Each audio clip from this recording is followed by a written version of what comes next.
Dès les premières minutes de Friends, on a tous adoré Rachel Green. Mais que se passerait-il si la femme derrière ce rire iconique et ses tenues légendaires cachait un secret dévastateur depuis des décennies? Son enfance a été un véritable cauchemar. Sa mère, Manna Quinn, était glaciale et la rabaissait constamment. Les cicatrices sont profondes, si profondes qu'elle a même coupé les ponts avec sa mère pendant 15 ans. Et puis, il y a toutes ces questions qui taraudent l'esprit. Brad Pitt était-il vraiment le méchant que les médias ont dépeint? Pourquoi ces mariages de contes de fées ont-ils volé en éclats? Et cette question qui la hante depuis des années. Pourquoi n'a-t-elle pas pu devenir mère? Nous allons vous révéler une facette de Jennifer Aniston que vous ignoriez. Jennifer Aniston est aujourd'hui une icône hollywoodienne, mais son enfance n'a pas été faite que de paillettes et de glamour. Née en Californie en 1969, elle est d'origine grecque. Sa vie a pris un tournant plus palpitant lorsque son père a décroché un rôle dans un célèbre feuilleton et que la famille a déménagé au cœur de New York. Jennifer adorait l'effervescence de la ville, mais à la maison, l'ambiance était moins joyeuse. Ses parents se disputaient fréquemment et elle se sentait en quelque sorte responsable. Pour tenter de remonter le moral de tous, elle faisait des bêtises et des pitreries, et c'est ainsi qu'elle a découvert sa passion pour la comédie. Mais les rires ne pouvaient pas tout arranger. Ses parents ont divorcé quand elle avait 9 ans, et son père est parti pendant un temps. Ce fut une période difficile pour la petite fille, qui a remis en question l'idée même du « ils vécurent heureux pour toujours ». Pour ne rien arranger, sa relation avec sa mère, Nancy, c'est compliqué.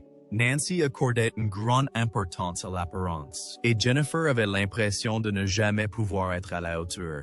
Elle entendait constamment des remarques sur son apparence ou sur le fait qu'elle devait se maquiller. Ce genre de critiques peut vraiment blesser, même des années plus tard. Jennifer Aniston comprenait le point de vue de sa mère. Être une mère célibataire est difficile. Travailler sans cesse, s'inquiéter constamment pour l'argent nécessaire à l'entretien de ses enfants. D'une certaine manière, Jennifer comprenait que ses remarques critiques sur son physique étaient bienveillantes. La mère n'essayait pas d'être méchante, a expliqué Jennifer. C'était simplement son éducation. Ah, enfante. Jennifer rendait parfois visite à son père à Los Angeles. Il était une vedette du feuilleton télévisé Des jours et des vies. Ses voyages dans l'Ouest, combinés au fait d'avoir 2 parents acteurs, ont peut-être éveillé en elle une vocation. Celle de devenir actrice. L'école n'était pas son point fort. Elle plaisantait en disant qu'il existait un groupe secret de professeurs qui ne pouvaient pas la supporter. Son seul point positif était de cours d'art. L'une de ses peintures a même été exposée dans un musée renommé. Ce qui lui manquait en notes, elle le compensait par son charme et son don pour la scène. À 11 ans, Jennifer a rejoint le club de théâtre de son école. Un acteur, le légendaire Laurence Olivier, la fascinait particulièrement. Elle était obsédée par lui, rêvant de travailler un jour avec lui. À sa mort, Jennifer fut anéantie. Mais un petit coup du sort survint. Vers l'âge de 13 ans, son père lui obtint un tout petit rôle dans son feuilleton. Une simple scène de figuration. Certes, mais même ce rôle sur le plateau était excitant. Sur le chemin du retour, ce jour-là, son père lui confia un secret. Si elle s'était retrouvée devant la caméra, c'était uniquement parce qu'une autre figurante avait été écartée pour lui faire une place. Jennifer était mortifiée, se sentant terriblement coupable d'avoir accédé à la notoriété au détriment de quelqu'un d'autre. Ce fut le premier contact de Jennifer avec la dure réalité du show business. Rien n'est acquis, il faut se battre pour sa chance. Son père, inquiet à l'annonce de son choix, connaissait bien les aléas du métier et ne voulait pas que Jennifer souffre des refus. Malgré tout, Jennifer était ravie de pouvoir enfin quitter le domicile familial. Sa relation avec sa mère, Nancy, avait connu des hauts et des bas, et elle aspirait à un nouveau départ. Malheureusement, les choses allaient se compliquer davantage par la suite. Mais pour l'instant, Jennifer était déterminée à prendre son envol et à réaliser ses rêves. La carrière d'actrice de Jennifer Aniston a débuté sur les planches du Public Theatre en 1988. Elle se souvient d'une représentation en particulier, une scène simple, assise face au public. Elle prononçait une seule réplique. Cette réplique déclenchait systématiquement des rires. Et un soir, en regardant la salle, elle réalisa qu'elle faisait rire aux éclats Al Pacino, le légendaire acteur. Il était présent avec Diane Keaton, et ce fut un moment inoubliable pour Jennifer. Cette sensation, le pouvoir de faire rire quelqu'un comme Al Pacino, a suffi à nourrir ses rêves pendant des années. Malheureusement, le théâtre ne lui permettait pas de payer ses factures. Alors Jennifer, comme beaucoup d'acteurs en herbe, a dû se débrouiller. Elle travaillait comme serveuse dans un restaurant appelé Jackson Hole, jonglant entre les auditions et ses horaires de travail. Puis, à 20 ans, elle a découvert qu'elle était dyslexique. Ce trouble d'apprentissage fréquent rendait la lecture et l'écriture particulièrement difficiles. Ce diagnostic a tout changé. Soudain, toutes ces années à se sentir moins intelligente prenaient un sens. C'était comme si un poids s'était envolé. Jennifer n'était pas seule. Même à Hollywood, des stars comme Keanu Reeves rencontrent les mêmes difficultés liées à la dyslexie. Malheureusement, son tout premier rôle au cinéma était si minuscule qu'elle n'a même pas eu son nom. Au générique, il s'agissait d'un film d'aventure et de science-fiction intitulé Mac and Me. Mais c'était un début, une petite étape sur un chemin bien plus long. L'année suivante, Jennifer se retrouvait à promouvoir Nutrisystem dans l'émission de Howard Stern. Les rôles au théâtre se faisaient rares et, après 2 ans à New York, elle a franchi le pas et s'est installée à Los Angeles. Elle a commencé à obtenir quelques rôles à la télévision en 1989. Mais ses premiers projets, des sitcoms comme Molloy et Ferris Bueller, ont fait long feu avant même de rencontrer le succès. Après un petit rôle dans le téléfilm Camp Cucamonga, Jennifer a décroché un rôle dans le film d'horreur Leprechaun, sorti en 1993. Bien que le film ait été éreinté par la critique, il est étrangement devenu un film culte au fil des ans. Après Leprechaun, les directeurs de casting ont commencé à s'intéresser davantage à Jennifer. Les créateurs de Friends avaient initialement pensé à Jennifer Aniston pour le rôle de Monica Geller. Mais après avoir lu le scénario, Jennifer s'est sentie très proche de Rachel, et c'était le seul rôle qu'elle souhaitait. De son côté, Courtney Cox était tombée sous le charme du personnage de Monica. Un heureux hasard. Pourtant, décrocher le rôle de Rachel n'a pas été une mince affaire.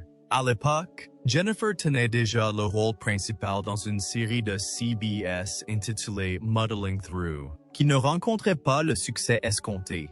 Convaincue du succès de Friends, elle a pratiquement supplié les producteurs de NBC de l'intégrer à la série. Ils lui ont donné sa chance, mais Jennifer a dû tourner l'épisode pilote sans aucune garantie, tout en continuant à travailler sur l'autre série.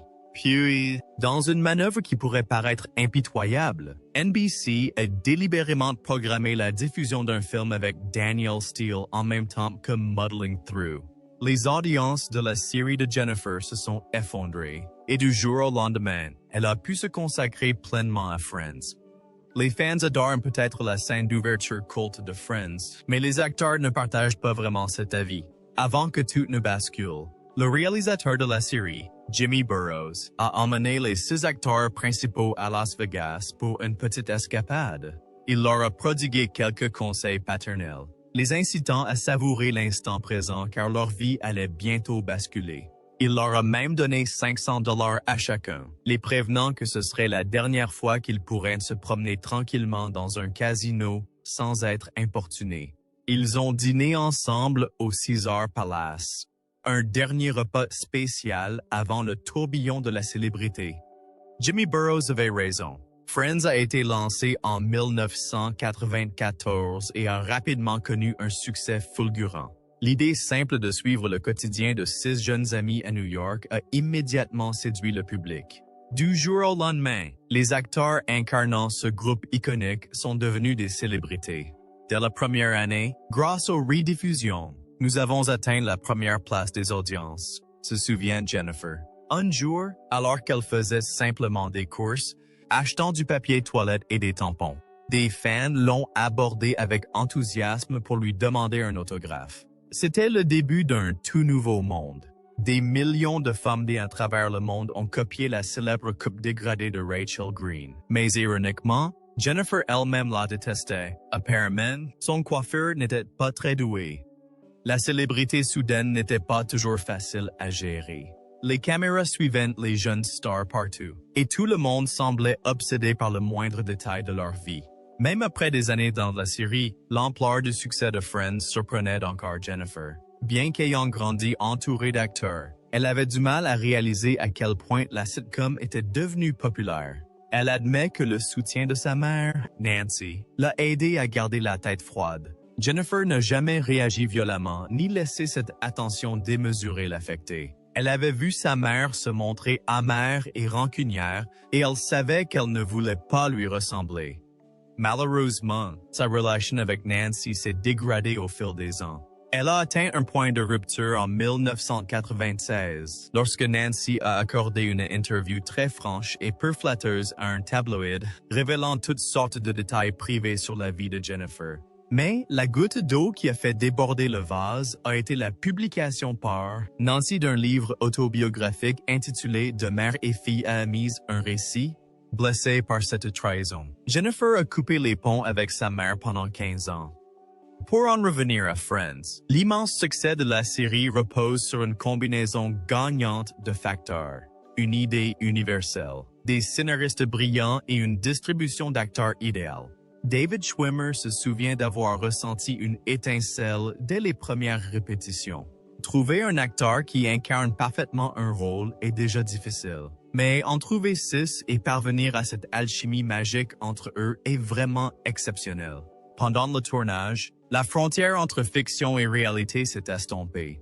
Les acteurs sont devenus de véritables amis. Lisa Kudrow se souvient comment le réalisateur de la série, Jimmy, les encourageait à passer du temps dans sa loge pendant la toute première saison. Ils partageaient des repas, jouaient au poker et se détendaient ensemble. C'était comme avoir un groupe de soutien, une petite bulle protectrice contre la folie de la célébrité soudaine. À un moment donné, les acteurs décidèrent de gérer ensemble l'aspect commercial de la série, formant une sorte de mini-syndicat. Au départ, leurs salaires étaient différents, mais ils insistèrent pour que les 6 amis soient payés de manière égale. Après la 5e saison, ils gagnaient chacun $100 par épisode. Pour la dernière saison, ce chiffre explosa pour atteindre la somme faramineuse d'1 million de dollars par épisode. Grâce à cette initiative, Jennifer, Lisa Kudrow et Courtney Cox entrèrent dans le livre Guinness des records comme les actrices de télévision les mieux payées de tous les temps. La performance de Jennifer dans Friends ne fit pas seulement d'elle la chouchoute du public, elle lui valut également les éloges de la critique. Elle remporta un Screen Actors Guild Award, fut nommée plusieurs fois aux Emmy Awards, remportant finalement le trophée en 2002, et décrocha un Golden Globe en 2003. C'est amusant de voir à quel point la frontière entre la réalité et la série était parfois floue. Vous vous souvenez de cette grande statue de chien que Joey achète dans un épisode? Elle appartenait en fait à Jennifer. Une amie la lui avait offerte comme porte-bonheur au début du tournage de Friends. D'ailleurs, Jennifer a rencontré l'acteur Tate Donovan pendant le tournage de la 4e saison. Leurs personnages ont brièvement été en couple, et leur idylle à l'écran s'est prolongée dans la vraie vie. Leur relation a duré de 1995 à 1998, et beaucoup considèrent Tate comme le premier grand amour de Jennifer. Des rumeurs circulaient même sur leur fiançailles, mais les préparatifs du mariage ont été retardés et ils ont finalement décidé de se séparer. Malgré son emploi du temps chargé sur le tournage de Friends, Jennifer trouvait encore le temps de tourner quelques films. Malheureusement, tous n'ont pas rencontré le succès. Son rôle dans le film de 1996, She's the One, lui a d'ailleurs valu une nomination aux Razzie Awards dans la catégorie Pire Révélation féminine. Grâce à son succès dans Friends, on lui a surtout proposé des rôles comiques dans des films comme Dream for an Insomniac et Till There Was You.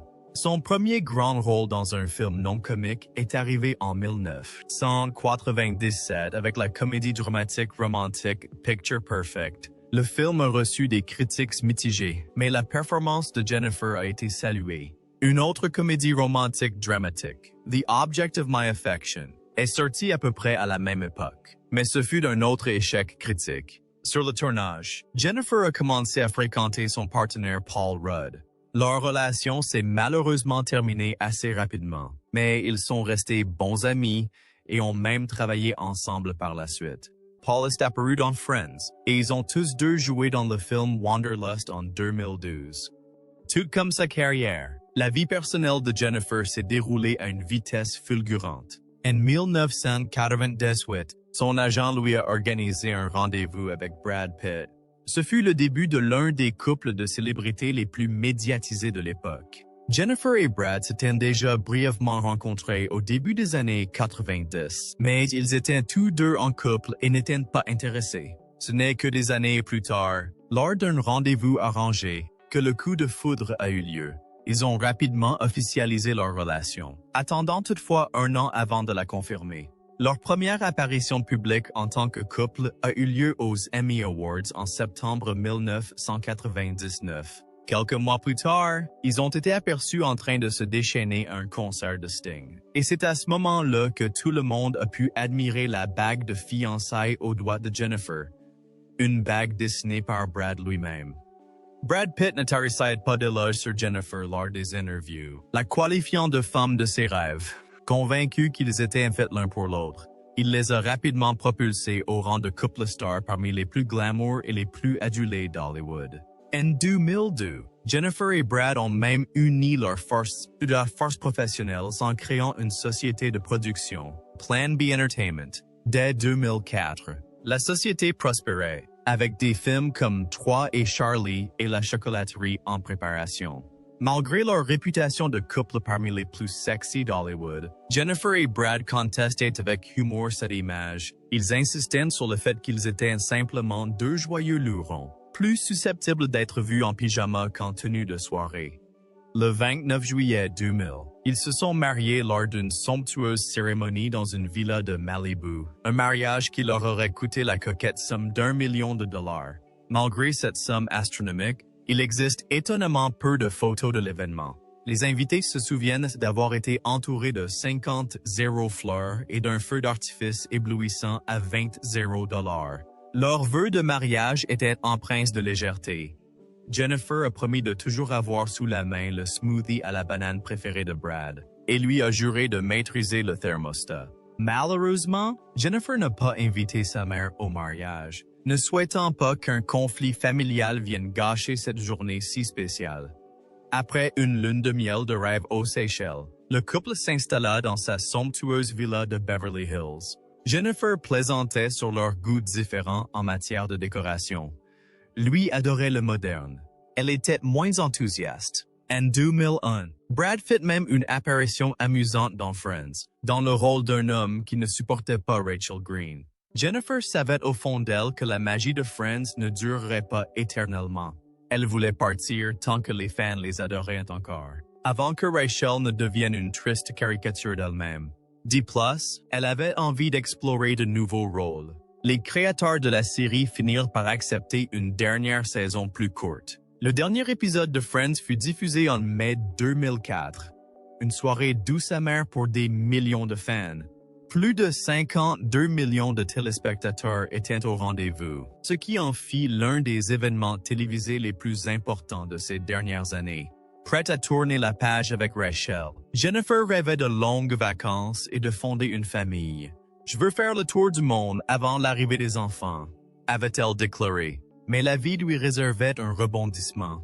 En janvier 2005, une nouvelle fracassante éclata Jen et Brad, l'un des couples les plus en vue d'Hollywood, allaient divorcer.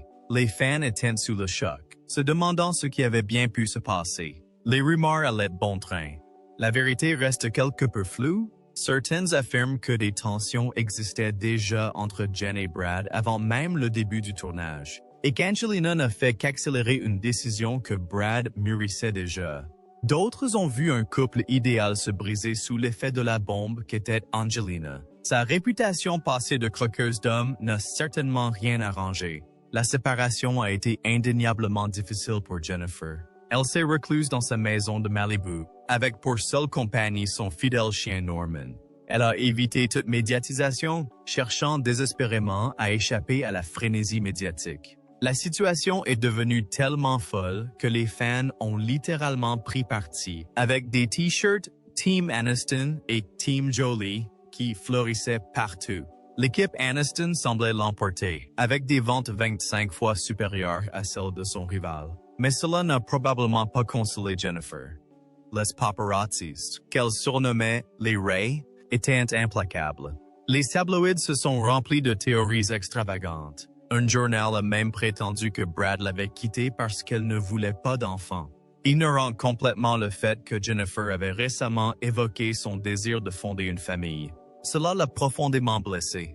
On n'accuserait jamais un homme qui divorce de privilégier sa carrière à ses enfants. S'est-elle indignée dans une interview sans concession accordée à Vanity Fair. Ça m'a vraiment mise en colère.